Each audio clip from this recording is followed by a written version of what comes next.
আল্লাহর নবী সাল্লাল্লাহু আলাইহি ওয়াসাল্লামের সুন্নাত অধিকাংশ যুবকের কাছে, কিশোরের কাছে, নারীর কাছে, পুরুষের কাছে অনুপস্থিত।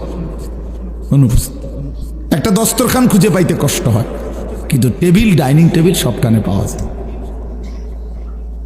একটা মেসওয়াক খুঁজে পেতে কষ্ট হবে, কিন্তু ব্রাশ একবার ছোট বাচ্চাটারও আছে। 6 বছরের 3 বছরের বাচ্চাটারও কি আছে? ব্রাশ আছে। ঘরের সদস্য যতজন, ব্রাশ ততটা, কিন্তু সুন্নাত নাই। সুন্নাত নাই।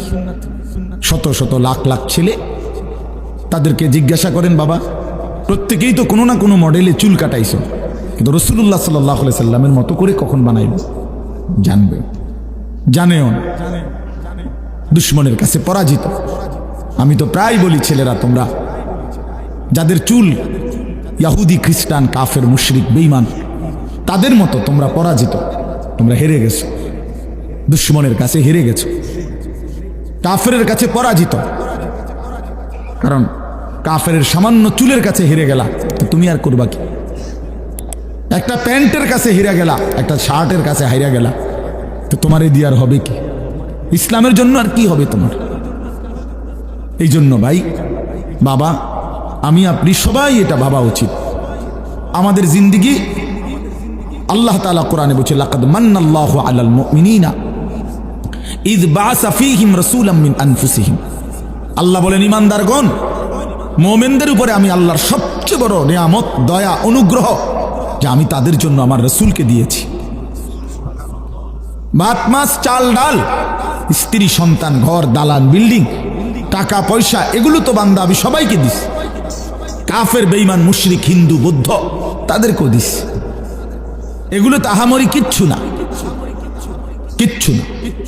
ভাত তরকারি তো খাদ্য, পানীয়, ঘুম, আহার, নিদ্রা, এ তো জন্তু জানোয়ারেরও পূরণ হয়, কুকুর বিড়ালেরও পূরণ হয়, কাফের বেঈমানেরও পূরণ হয়।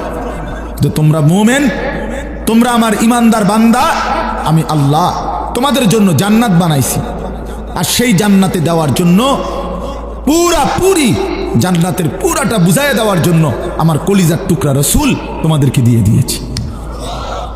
ধরো, আমার বন্ধুকে নাও, বন্ধুর মতো নিজেকে সাজাও, আমি আল্লাহর কাছ থেকে জান্নাত বুঝে দাও। এই ছিল রিসালাত, রাসূলুল্লাহ সাল্লাল্লাহু আলাইহি ওয়াসাল্লামের অনুসরণ। নবী সাল্লাল্লাহু আলাইহি ওয়াসাল্লাম বহুতই গুরুত্ব দিয়েছেন।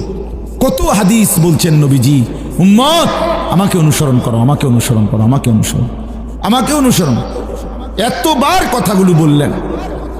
অথচ সেই মানুষগুলো আমরা প্রতিনিয়ত নবীজির সুন্নাতকে প্রত্যাখ্যান করি।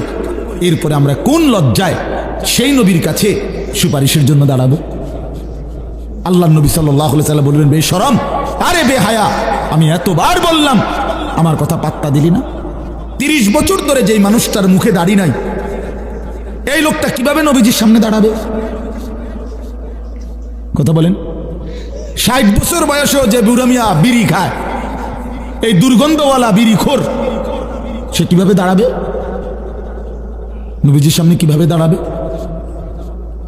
যিনি 1 সেকেন্ডের জন্য দুর্গন্ধ পছন্দ করতেন না, আর আপনি 60 বছরে বিড়ি সিগারেটের এই দুর্গন্ধ ছাড়লেন না।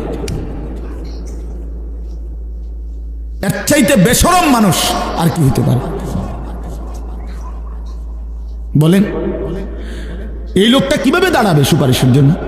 তোমরা ছেলেরা বলো, বাবা 365 দিনে, 1 বছরে, খোদার একটা বছরে কোনোদিন যারা ফজরের নামাজ পড়লা না, তুমি কেমনে দাঁড়াইবা? আজ যদি তোমার মৃত্যু হয়, কেমনে দাঁড়াইবা বাপ? কিভাবে আল্লাহর সামনে, রাসূলুল্লাহ সাল্লাল্লাহু আলাইহি ওয়াসাল্লামের সামনে দাঁড়াইবা?